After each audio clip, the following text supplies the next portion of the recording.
Thank you for joining our webinar, Powering Your Anti-Piracy Strategy with Business Intelligence and Analytics. My name is Brian Costello, Marketing Manager for MarkMonitor, and I'm excited to be joined by my colleagues Robin Boldon, Director, Anti-Piracy Product Management at MarkMonitor, and Zach Wolf, Product Marketing Manager at MarkMonitor. So without further ado, I'd like to welcome Robin and Zach to our presentation. Great. Thank you very much, Brian, for that introduction. Happy to be here and very excited to spend the next 45, 50 minutes kind of going through this topic. I think this particular topic is an important one as we look at how we can design and build the best anti-piracy strategy and programs going forward. So just by way of introduction, again, I'm Zach Wolf. I'm one of the portfolio marketing managers here at MarkMonitor with a specialty in anti-piracy, and I'm here with my colleague Robin Boldon. Hi everybody, yes, it's Robin Boldon. As Director of Product Management for Anti-Piracy, I look after all of the tools and services that we provide to our customers, and our business intelligence capability is a core part of that. Yeah, I'm really excited to be able to talk to you today about some of the offerings we have in this space. And before we jump into the agenda, I think this quote here from Nick Smith at Microsoft is very pertinent to the discussion that we're about to have. I know Robin and his product management role is always kind of looking to the future and figuring out how our technology pieces can best position not only MarkMonitor, but of course the customers that we work with, to make sure that all of their piracy data is being used and leveraged in a way to make their program smarter. We've been doing this a very long time, but as anyone knows that's well versed in the piracy space, it moves. The speed in which it moves is just incredible. And so making sure that we're able to kind of provide the right data at the right time, so the right people can make those decisions, I think is becoming increasingly important.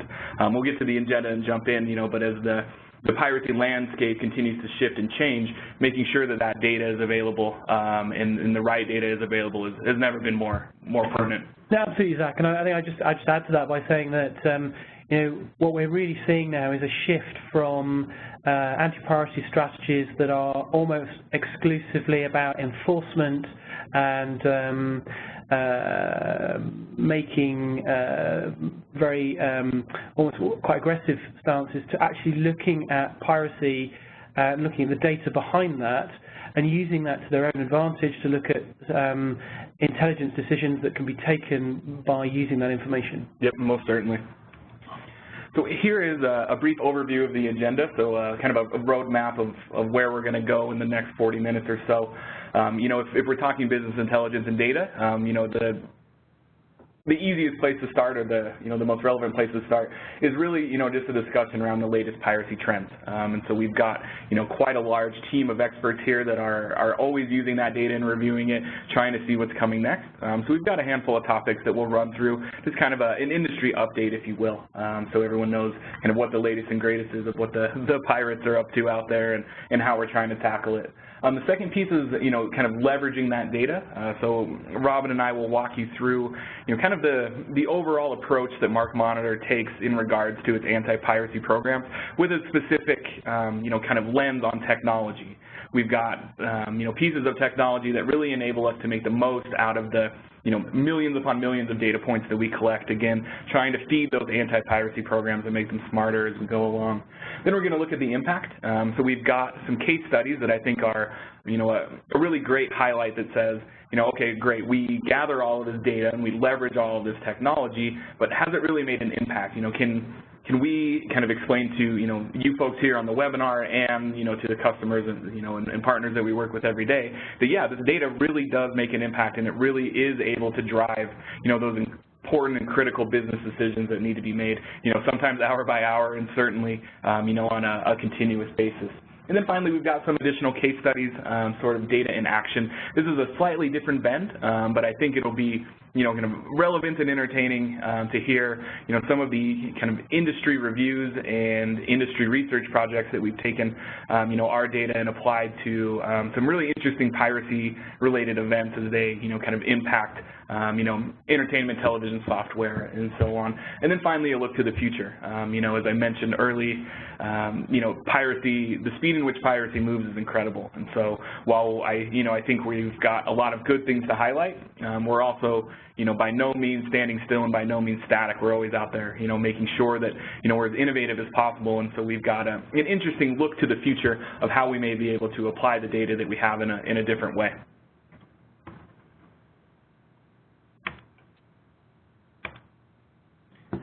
So, excuse me. So here's, one of the kind of the new and interesting industry trends that we're seeing. You'll see the quote there on the right. There's no honor among thieves except for us, of course. That comes from, one of my favorite television characters, Saul Goodman. If you're familiar with the show Breaking Bad or Better Call Saul, he's a not unfamiliar character, to you, and of course he has, quite a way with words. So one of the things that we've been seeing, as we've been collecting data and we've been looking across all of these different channels that we cover, that we'll get into here in a minute, is that the pirates are pirating themselves, so to speak. And so we've seen, there's a handful of very recognizable and ultimately very popular pirate, sites that, again, if you're, if you work in this industry at all, you'd be aware with. We're starting to see that those sites are being ripped off by other pirates. And so they're using, subdomains, they're redirecting tricks, they're stealing traffic, all of the things that unfortunately happen to the legitimate places that you guys are trying to drive your consumers to consume your content. The pirates are doing that to themselves. And then they're also filing search delisting notices on each other. So, search engine popularity kind of, drives a large, subset of people that accidentally or not come across that pirated material.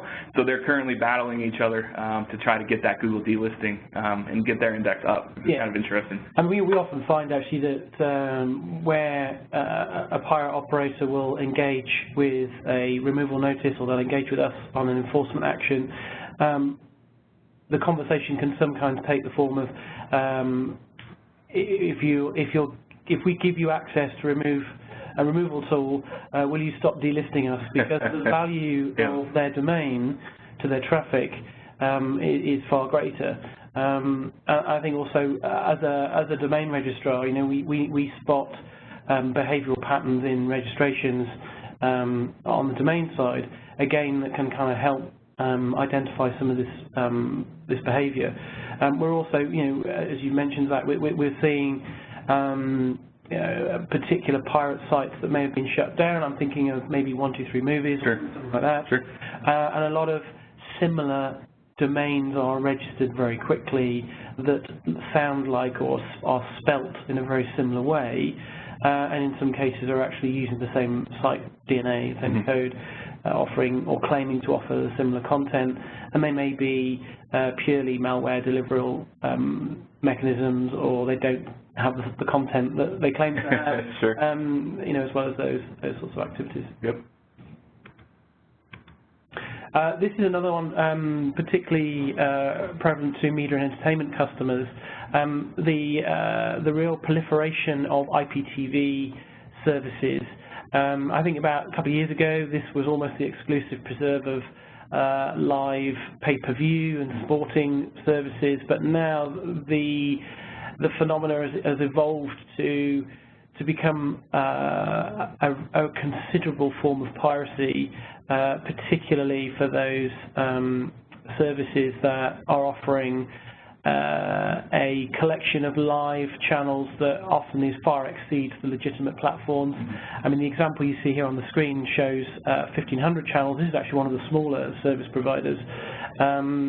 But we're talking about bouquets of services that have maybe 5,000 channels in high definition and standard definition, multiple instances of a channel for backup purposes, and then a fully stocked video on demand library as well. So they're really going after legitimate service providers in that space, and the prices they're charging are often a lot cheaper than consumers would have to pay to other service providers.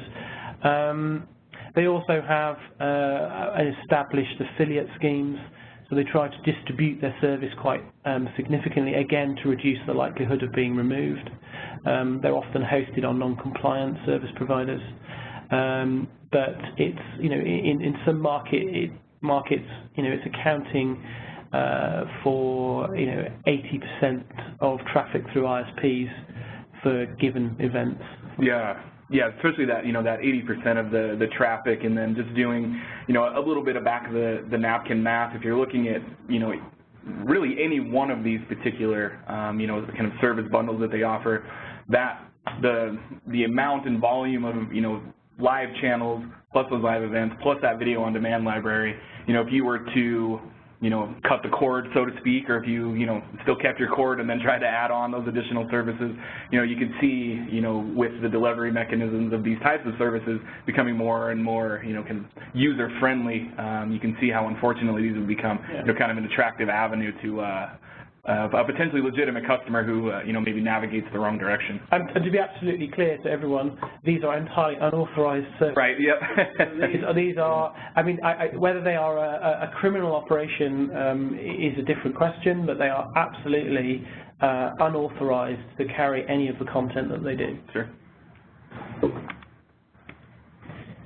In this one, I think, kind of really aligns or feeds into the, the one that we just discussed is, not only do these sites offer, this kind of huge spans of coverage for, unfortunately, in some instances an attractive price, and like you mentioned, they're completely unauthorized, but they're becoming more and more sophisticated, where here's an example of one that we found that offers full customer support, right? So even though you're signing up for an unauthorized and rogue service whose should encounter frequent disruptions if we're doing our jobs correctly and if we're out there kind of doing the right things.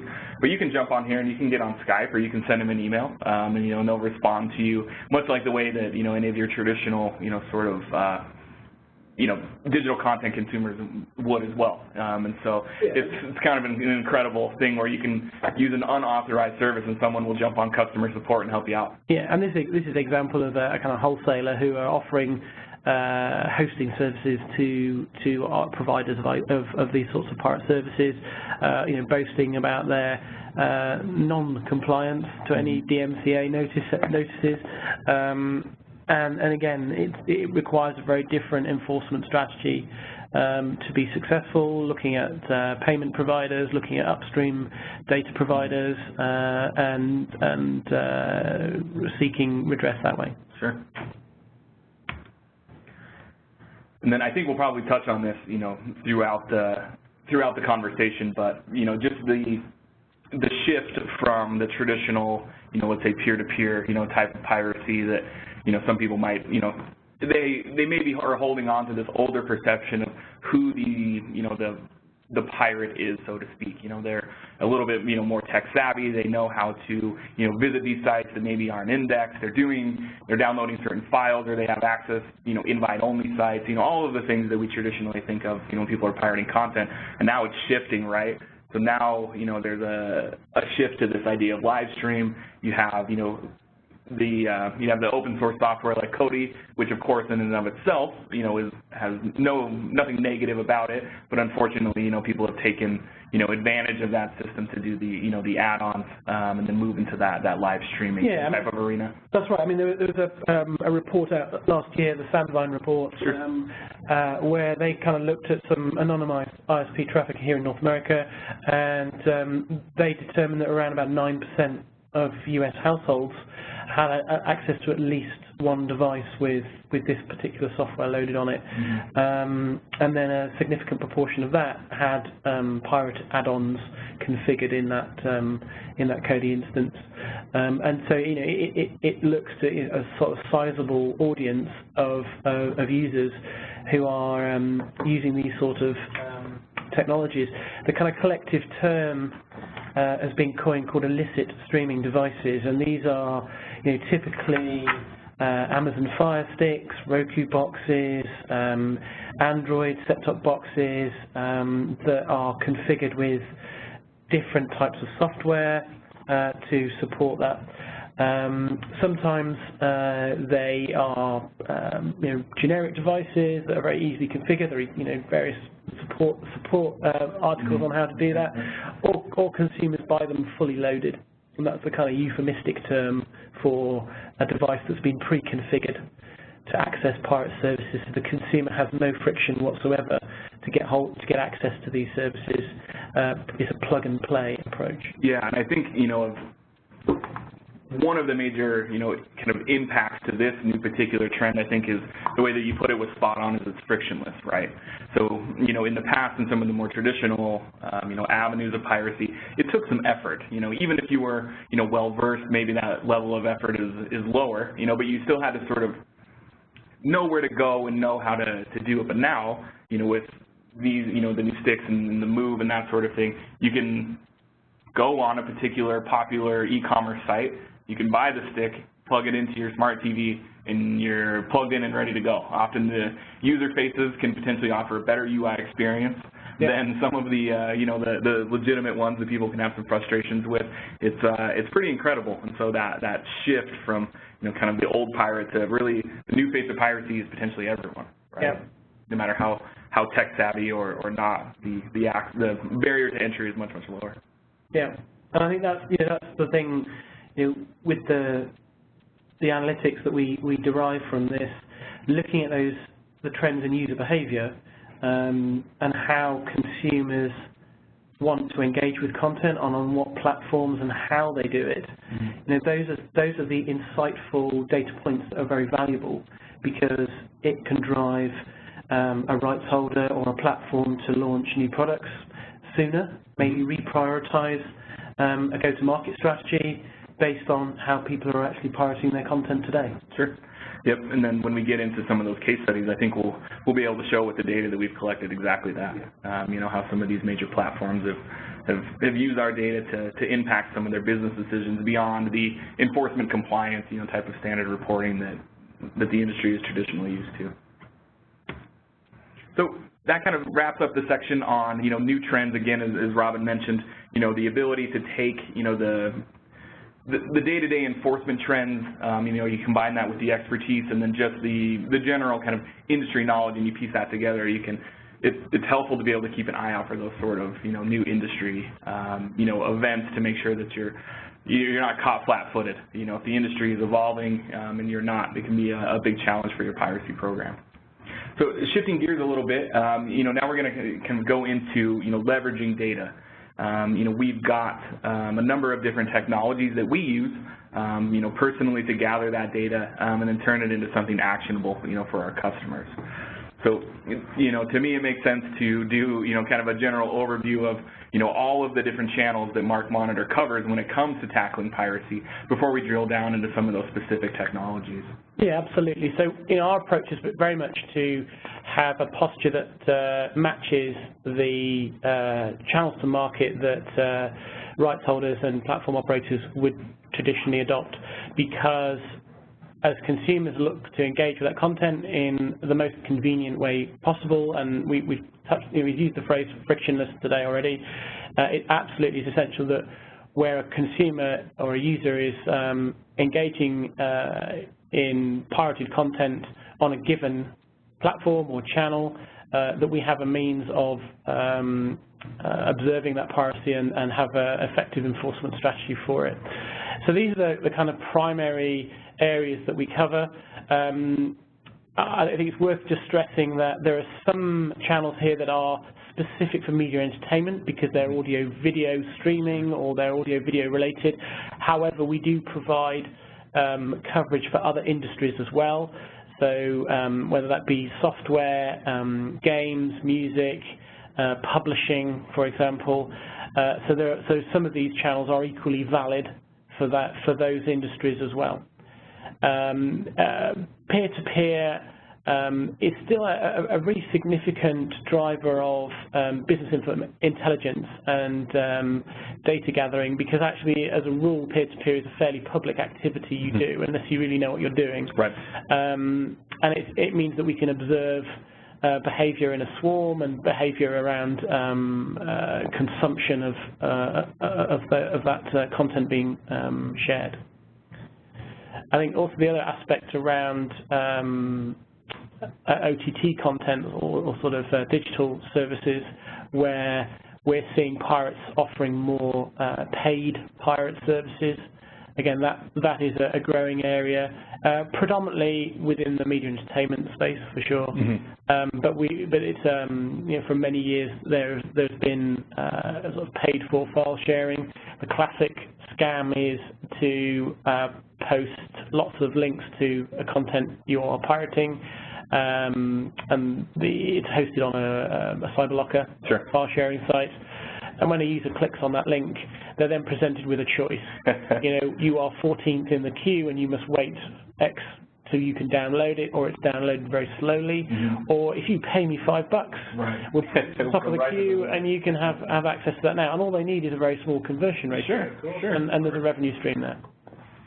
Yeah, in looking at the different channels, that we cover to make sure that, we're kind of everywhere that a pirate would be, maybe when we built this, it was intentional, or maybe it was subconsciously, but, at a first glance, it almost looks like the evolution of piracy, right? Yeah. From kind of left to right, where, that the P2P is certainly, and as we talk about the shift, to live and things like that, that's certainly not to say that the P2P is less important than it used to be, or it's, kind of move down to a secondary or a tertiary type of thing that you want to look at. It's just as important as ever. There's just simply, new avenues where people are transitioning. But, you have the P2P, the web, all the way through to, kind of the new avenues that we're looking to tackle as far as, IPTV, closed network, those paid, type of subscription sites. And the other thing that I think is interesting, especially if you kind of look, right in the middle at the UGC sites, live video streaming, we've got a whole kind of new crop of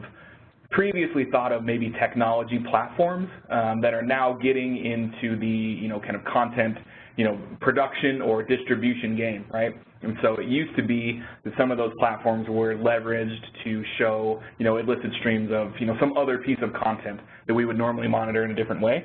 But now you've got technology platforms that are now, developing their own properties. They are, purchasing other, properties and portfolios to display with on their, on their platform as well. So you've got the traditional kind of media houses, you've got software, you've got publishing, then you've got the rise of the technology platform as the new sort of entertainment distribution, for their own customers to level up their engagement.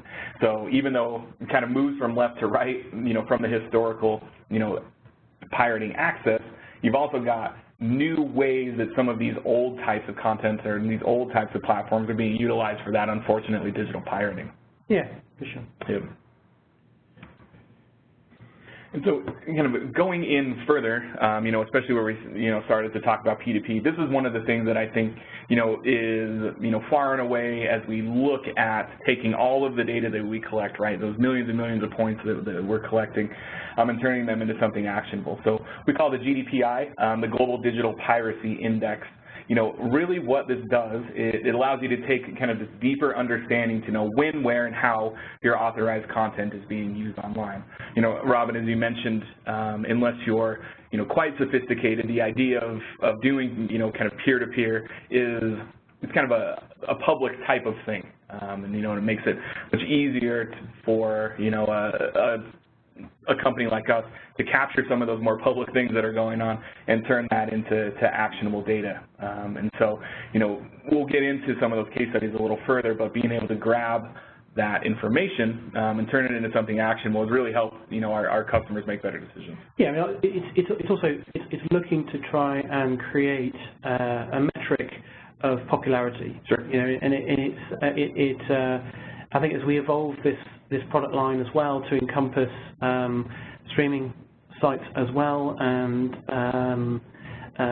different channels of access, we build up, again, a very strong measure that can be used in various decision-making processes. And I kind of look at parallels in other industries where we're measuring size of audience, or we're measuring popularity of something. Like a Nielsen, something like that? Something like Nielsen, or in Europe, things like Barb and things like that, where you are dealing with a control group or a smaller group of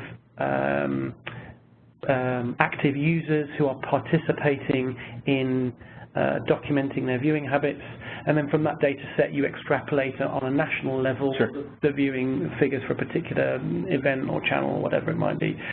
In the digital world, the big difference is, of course, that for those who operate digital platforms, they know exactly who's consuming their content, when, and where they are. There isn't an equivalent international or national standard for digital consumption and viewing habits. In fact, it's considered a proprietary piece of information that many operators don't publish.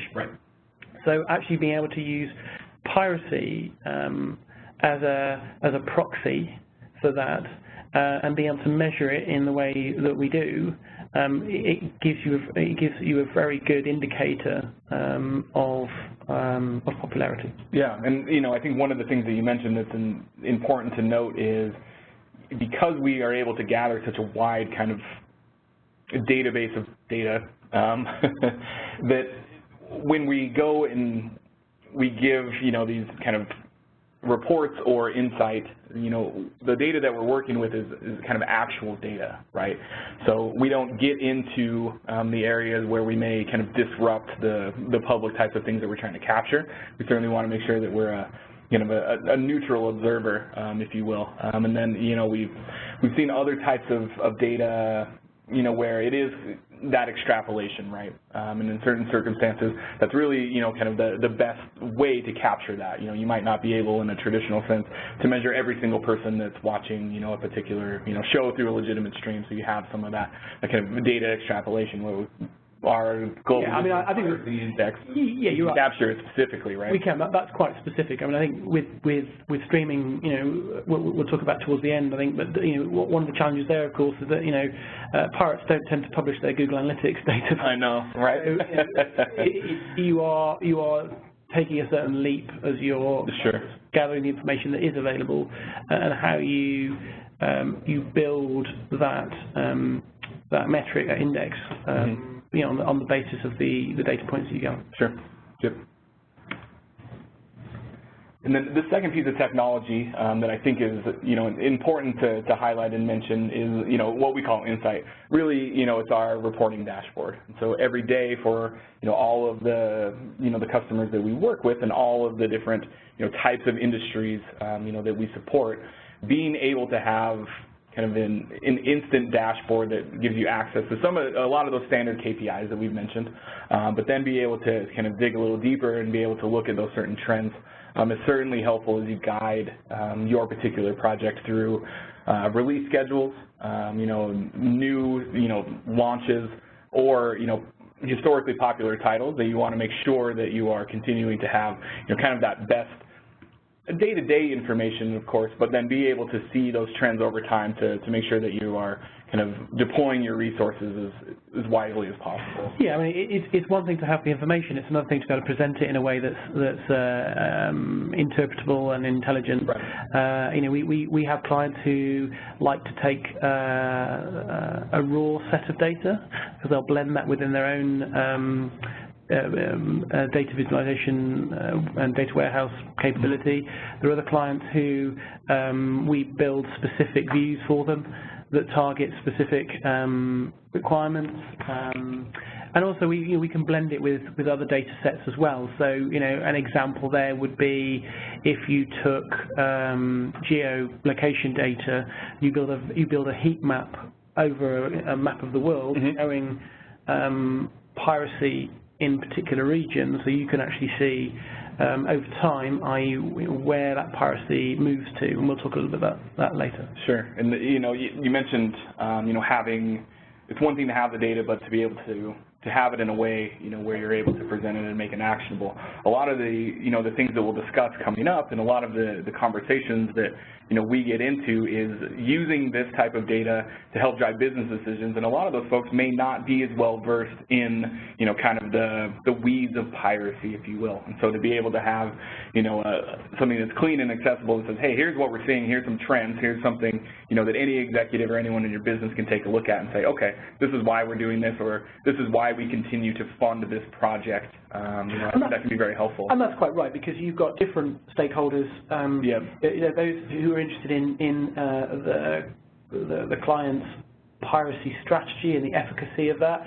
There may be other stakeholders who have no interest in that, but what they're interested in are the data points for other business-related decision-making processes. Exactly. So being able to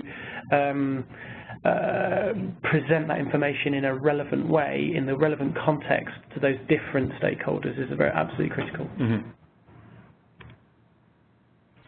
And this third piece of technology is something that is, kind of newer to the business, but I think we've found it to be, particularly useful. So Uplink allows people to submit the pirated links that they find, and then, it of course goes into our system, and then we're able to review, use our technology in action. But one of the things that we found, to be particularly useful about this technology is sort of being able to leverage the wisdom of the crowd or the expertise of the crowd. And so as we get these submissions into our system, we've been able to kind of weight them, prioritize them in a certain way that makes sure that, not only that we're continuing to increase our coverage, piracy and the sites that they use, of course, don't remain static, but being able to have, sort of this outside submission tool that allows, us to make sure that we're capturing more of the landscape and then, of course, turn that data into decisions. So I think Uplink is it's an interesting tool that, was one that was a productivity one that we've been able to leverage, into improving our products and, of course, improving the scope of things for our customers. Yeah. So Savvy is another kind of technology that we leverage that, again, gives us multiple benefits. It's a fundamental principle is to process infringements and give us a predictive classification.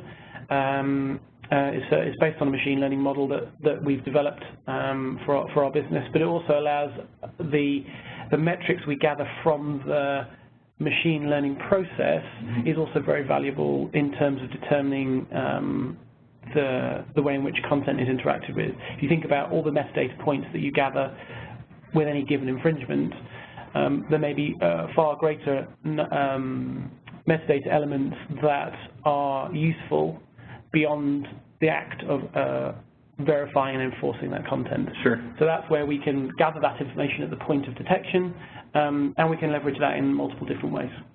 Yeah, and in talking about the scale that we sometimes run into with some of the more popular, titles and properties that we work with, having a piece of technology that gets, smarter and smarter and then is able to, kind of automate the gathering of some of those additional, points that you mentioned and help move through the data in a very efficient and accurate way only helps to speed up our ability to turn that data into something actionable, rather than, kind of sit on this valuable information and not be able to make it useful. Absolutely. It's kind of one of a sort of suite of tools that we have, and obviously our analyst expertise as well, which Sure. is kind of the other kind of unique element here, allowing us to build up profiles of sort of bad actors, not necessarily the ones on the screen, but the people who are actually pirating this content, and building up sort of an online fingerprint or history of that operation to see where it reappears. It's got similar characteristics with other operators. Yeah. Yeah, I use the phrase "bad actor" quite a bit. Maybe I should switch to maybe I should switch to something else. And then really just to summarize, the ideas behind covering all of those different channels that we do from start to from P2P all the way through IPTV, and then of course making sure that as some of those platforms begin to be used in different ways, you've really got to make sure that your technology options match that kind of breadth and depth of the channels. If you're focused in one particular area, not only is the insights that you glean from the data as you try to kind of apply that pirated data to other types of decisions. If you're missing a chunk of that, you could be really skewing the type of decisions that you're making and the trust that you put into that data. And then, having easy access, of course, through something like Insider Reporting Dashboard is key to not only feed that information back to the business, but as someone running a piracy, program, making sure that your decisions are accurate and up to date. And then finally, you're really only as good as, the data is only as good as your ability to turn that into something actionable. And so being able to leverage something, like we do with Savvy in machine learning and certainly our analyst expertise, I think gives, programs a leg up when it comes to making those decisions.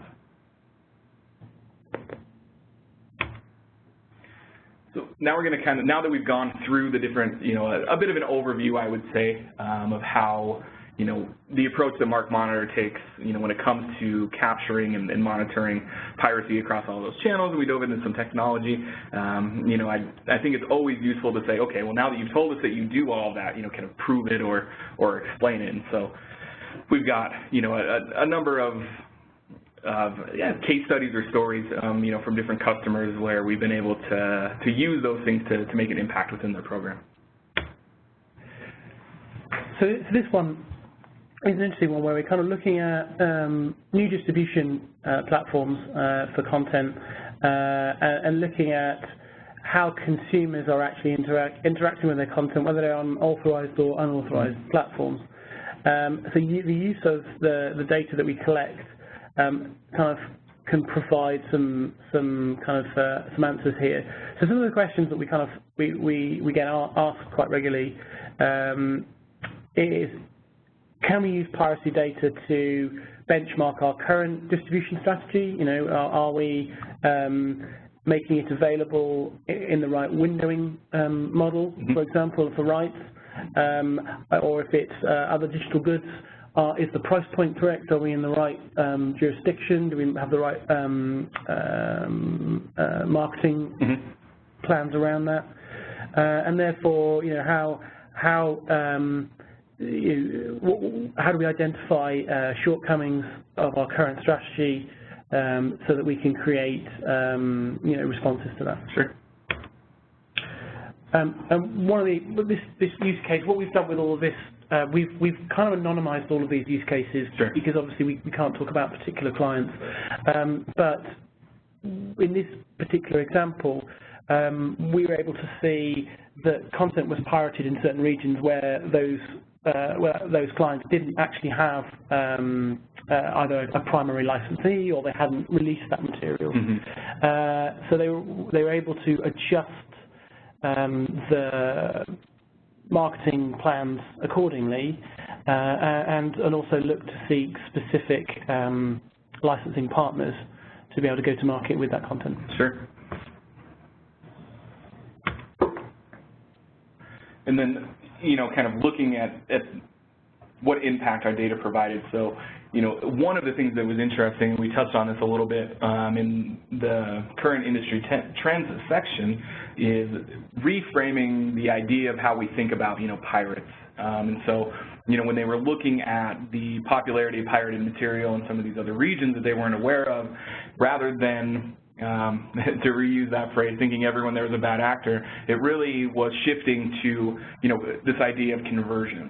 Yeah, so it's looking at pirates we use the concept of personas actually to sort of create sort of virtual people that we're kind of looking to build specific solutions in response to. And the kind of three main categories are the kind of the consumer who is looking for the easiest way to access content, and if the easiest way was a paid service, they'd pay for it. If it's not, then they'll consume it through piracy. So then there's the user who will will specifically search for content, using keywords like free, or if it's software cracked or things like that. They know the kind of indicators to find that specific content. That's right. And then that kind of third category of user that would never buy anything. It's on the internet. They know how to find it and they consume it. It's their right. They feel it's their right to do so. Yeah. And it's the more fool the owner of that content for not securing it. Sure. It's a very different attitude. And each one of those categories, and there are nuances and in between that, but each category of user requires a different approach. Yeah, in this particular instance, they were able to kind of hone in on, that first and, maybe the second half of that second persona, where they were kind of able to adjust the availability of these particular, the handful of particular titles that we were looking at. They adjusted the availability so the fans that wanted access to these particular titles were able to get them at the same time. Because, now these days spoilers are everywhere, right? Everyone is talking about, the happenings of their particular favorite things, the second that it happens. And so as a fan, if you're not able to engage, it can make it a challenge. And so, they shifted that, and then, from the conversion side, increasing those promotional and then marketing efforts in certain areas and making sure that they had the availability was a huge, boost to them. And this all came from, the GDPI data and that piracy data, and being able to link some of that together.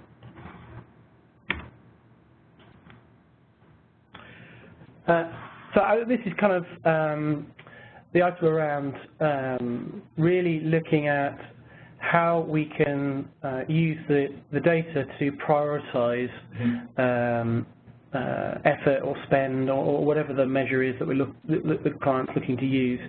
And in this particular case, it was looking at a client with a sizable catalogue of content, and what data points could be used to make smarter use of that catalogue, either by packaging it in a different way or by making it available in different regions. Sure. Yeah. As much as we would like to have it all, every program and every instance has this idea of finite resources. Certainly budgetary and effort and technology in some instances. So being able to make sure that your program is being prioritized, especially if you're dealing with that massive catalog that you mentioned, is it's tricky, right? It's not an easy thing to do. Yeah. So this one is kind of, again, what we were able to show was by overlaying the piracy of that catalogue with the internal data sets that the client has about where it's licensed and how it's consumed, they're able to really speed up their ability to, as I said, repackage that content in different ways, and particularly if you've got content that may have a particular shelf life, maybe it's reality TV episodics or something like that, or some other content. Again, looking at where it's popular, looking at where it's being consumed and pushing it into that market more quickly allows them to derive revenue from it that if they just left it, they wouldn't be able to get that revenue. Sure. Yeah. And then if you're looking at the deploying the internal processes of protecting that piracy data, if you're able to take some of that and look and say, okay, this particular title is incredibly popular, let's make sure that we're doing everything that we can to disrupt the piracy, or if we've got titles that have sort of declined in their popularity, maybe we shift them into a different mode of attention. As far as what we're doing internally. You made a great point about taking this data and overlaying it with other additional data sources that the business already has, right? So I think this data is great, but if you can combine that with other data points, especially from other parts of the business where they may be able to kind of either validate what the piracy data is showing or to use it to supplement to make a better decision, that's always helpful, most certainly. And then, I think we kind of already covered this, but, certainly, there was, a few properties that needed, more attention, where they didn't quite have that insight. Some were moved into different types of monitoring, kind of structures based on the popularity. And then really, just that confidence to be able to, to either kind of know that you're running your own program in a smart way. And, of course, the saying goes, everyone has a boss, and to be able to tell them, why you're doing what you're doing, and then hand them the data to prove that, I think relieves a little stress for anyone trying to manage one of these global, massive types of portfolios. And then this last one that we have, this one is kind of interesting, a little bit different than the others, where we work with, a lot of brands that have these intellectual property issues, to use that phrase, across all sorts of different things, right? So, we're focused here on piracy, of course, but they, within a particular, property or whatever it might be, they probably have all sorts of other things, right? They may have merchandise, they may have partners, they may have licensing distribution agreements that they need to look after, and so trying to figure out how the global landscape of all of the things that are impacting, the flow of people going to those authorized channels, to get your authorized goods can be pretty daunting, right? And so, how can not only the piracy data, but if you work with us, someone that has the insight of some of those other areas, how can we leverage all of that data so you can make, the most important, kind of the smartest decisions about your global enterprise, right? And so again, what we found is, looking at not only the piracy data, but some of the other data that we collected is really coming into business development and being able to say, okay, you have these particular problem areas, maybe it's a heat map or something that gives that sort of indication. If you, go internally and you look at your business development strategy, is this particular region on your radar? Do you have the right licensing strategies? Are you underserving the particular customer base in this region, maybe clamoring for your particular product or service, whether, depending on the industry that you're in. And then, it's valuable to other business units in making those types of strategy decisions. So not only the video content, but, to be able to move into, merchandising, promotional related material, and then really the enterprise level of service. So, we mentioned the breadth and depth of the piracy channels. Each one of those areas of potential intellectual property rights abuse also carries its own breadth and depth of channels that you need to cover, which again can be very daunting, but if you have, some idea of, data in each one of those areas, you can really bring it together to have that holistic view of the landscape. And then again, the impact, they did enter into some new markets, which I think was, a valuable business growth decision. Some of those underserved markets were really given, some more attention. So new licensing and distribution agreements were agreed to. Then that global view, again, just makes things a little easier when you're making those enterprise and international level decisions on how you're going to, grow your particular business in your particular industry. Yeah, I think, if you are an organization that has maybe lots of affiliates or regional operations. You have businesses that are geographically spread around the world, and each one of those affiliates may well have different strategy for its market. It has release schedules or release plans, marketing plans that are quite unique.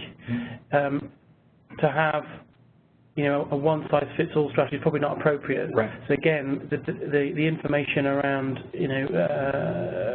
unauthorized consumption down to a regional or even a metropolitan sort of city level in some cases can be really helpful in terms of helping those local businesses, those local affiliates make those decisions. Sure. Yep. And I think we're going to get right into that. You set that up. You tee that up on purpose.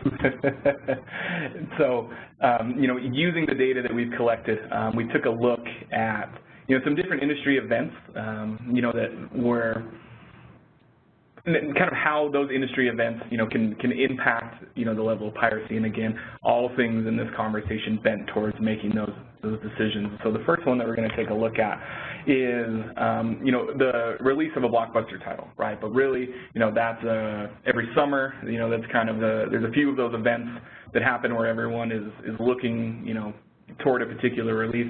But what we wanted to do was see, how those releases impact certain areas. And so we took a look in India specifically, in the piracy kind of industry. India is certainly on the radar, massive population, to state the obvious. As far as their enforcement practices go against infringers, maybe younger in their sophistication and their understanding of what it takes to kind of help rights holders curb some of that infringement. And then they have a massive impact, that piracy has on their economy and the business that are, served by some of these, entertainment-related industries. So what we took a look at is the release process. So in this particular instance, 1 week early compared to the rest of the world. So in the previous instance, we looked at, Rami made a great point about the windowing and the availability of some of this content. So they actually got this a week early, and that still led to massive amounts of piracy. So, it's not a clean and easy solution to say, okay, like, maybe we do it early to help curb some of the piracy. Each decision can have its own impact. You need to make sure to be ready for it. So still massive amounts of piracy. They did try to do some promotional activities, such as ticket distribution and some other things to drive that legitimate attendance, but again, in India especially, that can be, pretty tough with the scale and the popularity of this particular, instance. And so here's what we found in the data when it came to this particular release. So on the left side, you can see the countries and the population, the unique infringement. So, you've got the United States on there, you've got some other countries, but what you see there is India at the top. And so, this type of data, if you're looking at, a global release of a certain film, knowing which countries, in this instance India, is going to impact those piracy, then you can look at some of those promotional activities. You can look at the window and you can look at the release dates and say, okay, this is where we anticipate a significant portion of, unfortunately, people taking advantage of the illegal digital streams and other methods. What are we going to do about it? What are we going to try to do? Because if you don't have this information, maybe you don't know. Maybe you just, unfortunately, you look in a different direction or a different channel and you miss out. Yeah, I mean, actually, and also just so people on the webinar understand, this is a screenshot taken from our Insight reporting platform, and actually we've blended in another data set here, which is the population data for a particular given country. So again, it's quite a flexible platform to allow us to do that. So if we have a specific customer requirement and they want us to incorporate some additional data, then we can do that. Yeah. Yep. And then, Robin, you just mentioned, being able to drill down into areas to try to really, figure out what's going on. It's one thing, to say India has a problem. Well, India is massive, right? And, not only on the population scope, but, within the subcontinent, being able to drill down into those metropolitan areas. So again, this is our Insight dashboard that you see there at the bottom with some with some data, overlay. And we were able to find, that this particular city in India had the most pirated in the world. And so, again, you go back to the business and say, why? Why this? And so you do some digging, found, it's a huge center for information technology and services. IT offshoring, outsourcing companies. Right. So they have a large population of well-educated, technical savvy people with perhaps more disposable income, ironically, than others, but also good broadband connectivity for those employers to provide their services. So it's kind of a natural environment for observing piracy. So yeah, right. or for seeing it. And then, one other way that we slice and dice this particular set of data is to analyze the role of the ISP. And so, in the, kind of workflow of trying to remove this content, there's certain, key stakeholders that are they're very impactful to your success, but they lie, potentially outside the control of your business or your influence. And so in this particular instance, we wanted to see, if you were to go to an ISP and you would go with, where they're maybe young in their, terms, conditions, agreements, that sort of thing, and you want to educate them, how would you know where to start, right? And so being able to overlay the ISP data with these unique enforcements and being able to track that across the release timeline, you can narrow it down. Maybe they agree with you, maybe they don't, but at least you've got, a starting point. You've got multiple strategies. It may be an enforcement strategy with the ISP. Yep. It may be a co-marketing opportunity with the ISP. We talked about sort of Chennai having a kind of a high concentration of IT companies. Again, it may be doing something to engage with those people on a positive level to seek change, and that's all that kind of organic conversion, as well as the more formal enforcement actions you might do. Yeah, and again, really, this is just something that we use our data to take a look at. But I think it's kind of clear how you could probably how you could connect those dots to your individual business needs. This one particularly lies in one industry, but I think that you could replicate or use this data in a useful way across any of them. Yeah, and we have done. I mean, the other obvious example is software, where software vendors have moved from a physical distribution model where software used to come on CDs, or DVDs and were sold in boxes, moving to digital distribution, download of digital executables and assets in that way, and you buy a subscription to the software. That's a classic business model now, and yet we were seeing an awful lot of physical copies of that that particular example of software still being sold online, despite the fact that they didn't sell it in that channel anymore. They've moved to digital, digital only, certainly. And this last one, and we certainly want to leave some time for Q&A. It looks like we're kind of creeping up towards the hour. Was I think very useful, but a little bit entertaining. So we took a look at the Academy Awards, trying to see, does the nomination impact the popularity with pirates? No surprise there in the conclusion that we're about to draw. How does winning increase and impact your continued popularity? Which countries are interested in the Oscar nominations? You may have countries, me being located here in the United States, I tend to think of the Academy Awards as something, U.S.-centric, which is, maybe a little limiting on my part, but lots of other countries have these types of awards and things that are specific to them, and how can those events impact piracy on a global scale? And then finally, can pirate data predict an Oscar winner if you happen to be a gambler? And we'll have a conclusion there. And so 2 weeks before the Academy Awards, we looked at all of the nominees for Best Picture. Right on 227, you can see that yellow line begin to skyrocket. So that is The Shape of Water, which was the eventual winner. So if you were trying to gauge, your winning ticket, on pirate, popularity, you'd actually be onto something in this one. And then 2 weeks after, we wanted to track, what was the popularity of the piracy afterwards. And so, again, no surprise that being nominated for a Best Picture drives up the popularity of piracy. But one of the things that we found that was interesting is that winning actually, not only does it boost the popularity, but it will kind of maintain, that trend much longer. So you can see here, there was a big jump in a number of these, but then afterwards, it either came back down to earth, or in most cases it actually dropped, post-Oscar level. And so if you happen to be thinking of this in the way of your portfolio or your industry, if you find yourself, nominated for something like this, make sure that your strategy is adaptive, accordingly. And then, can it predict a winner? So here again is that jump that you see here, and then as much like we did with, the India example, we overlaid that piracy with a number of different countries to see how, the Academy Awards would impact, the piracy level. So you can see here, Russia, India, again, jumps out, no surprise, Brazil, the U.S., China, Korea, and so on. And so, again, just making sure that you've got those adaptive strategies in countries that can be impacted by these types of events is important. Yeah, they may help the organisers of various awards events to decide where they're going to syndicate the live awards show. That's another aspect of that as well. Great point. So what did our data prove?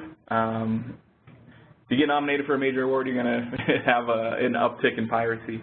Winning kind of adds to that staying power. The Academy Awards, impacts the globe, and while it didn't 100% predict a winner, kind of better beware if you are using piracy data to place a bet. But in this particular case, you might have been on.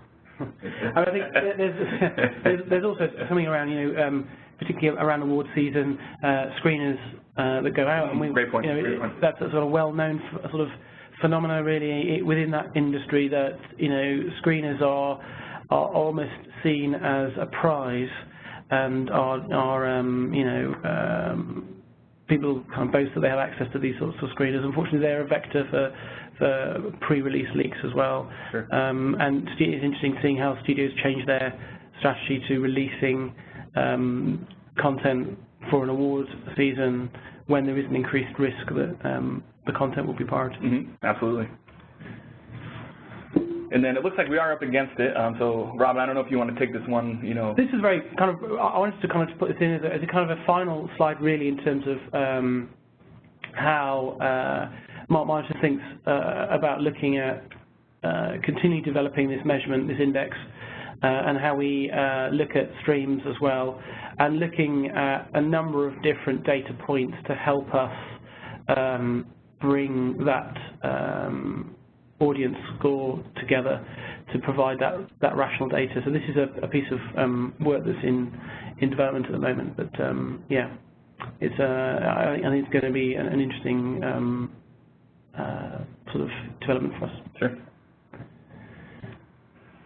So again, some key takeaways, the industry trends that we mentioned, the technology and data, the breadth and depth, being able to leverage those specific pieces to turn the data into something actionable. And then, again, those case studies to see, how that data, can be overlaid to look at some of the industry impacts of different events, different regions, distribution strategies, so on and so forth. So we covered a lot of ground, but I think some really good key takeaways for how you can take that data, turn it into intelligence, and then action on it. So, Brian, with that, I know we are up against it, but we're happy to stay on the line if other folks are to answer some questions, or we can certainly follow up. We'll turn it back over to you. Thanks a lot, Zach. I'm a big fan of Shape of Water, and you forgot the BAFTA award since Robin's from the UK. You should mention that. Yeah,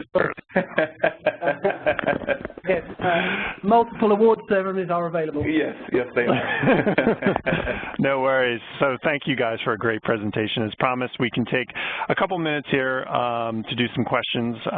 If you have a question for our presenter, last second here, you can get it in via the Q&A and chat windows in the top right of the WebEx player. Also, please be reminded, if we don't get to your question, we'll follow up with you afterwards. So real quick, guys, how do you plan on keeping pace from a data perspective during the shift from peer-to-peer to live streaming?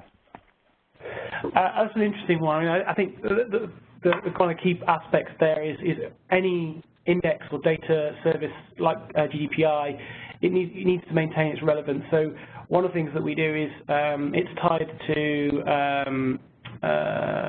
a popularity of particular titles, of particular content, and we use different data sources for that. So it may be indicators that come from clients, but we may use things like IMDb and other external services, Rotten Tomatoes, that kind of thing. But I think looking at sort of viewing statistics for on social and UGC sites is a kind of key measure, I think, to look at streaming consumption online. Like view counts, things like that? Yeah, that's right. And also looking at ISP data where it's available. Obviously, it's anonymized for privacy reasons, but it allows us to look at, again, additional data points to continue to maintain the relevance of that index. Sure. Okay, great, guys. And a final question, and then we'll wrap it up for today. Beyond what you have discussed here, what other applications of data do you see being helpful based on this conversation? Yeah, that's a great question. Just as we had, the discussions of putting these, this information together, I think, we started to brainstorm all of the other, there's a vast number of things that we could do. And so one of the things that was an interesting, kind of anecdotal one that I think will help speak to this question is being able to overlay piracy trends this is particular to maybe the entertainment industry, with how the show is run. And so one of the things that we found is we took a look at our GDPI data for a number of different titles that are fond of shaking up the characters on their particular show.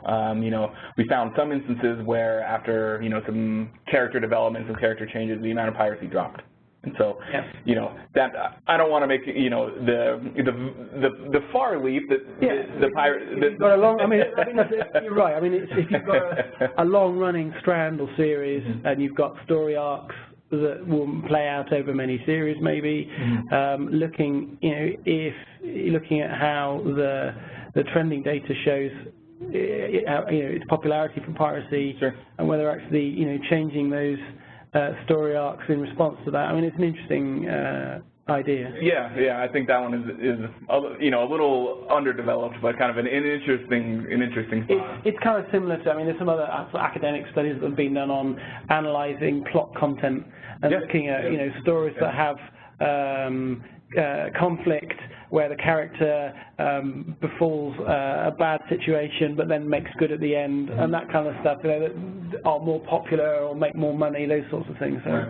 Yeah, so that's one instance, and then I think another one that we found to be interesting is kind of using that data as a sales strategy.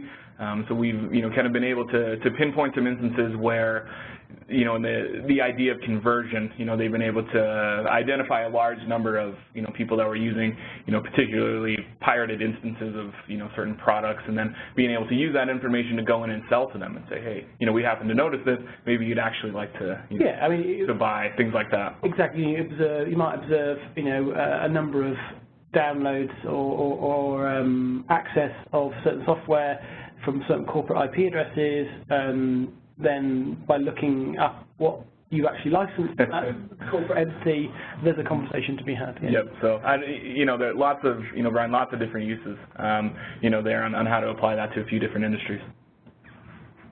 I see a couple of cool blog articles just wrote themselves in that answer right there. So thank you guys. Coming to the MarkMonitor blog near you. All right, so thank you so much for a great presentation today, and of course a big thank you to all of our participants for joining us for Powering Your Anti-Piracy Strategy with Business Intelligence and Analytics. Please be reminded to take a few minutes to complete our brief survey, which will automatically appear as you exit the webinar. Have a great day, and that will end our webinar for today. Goodbye.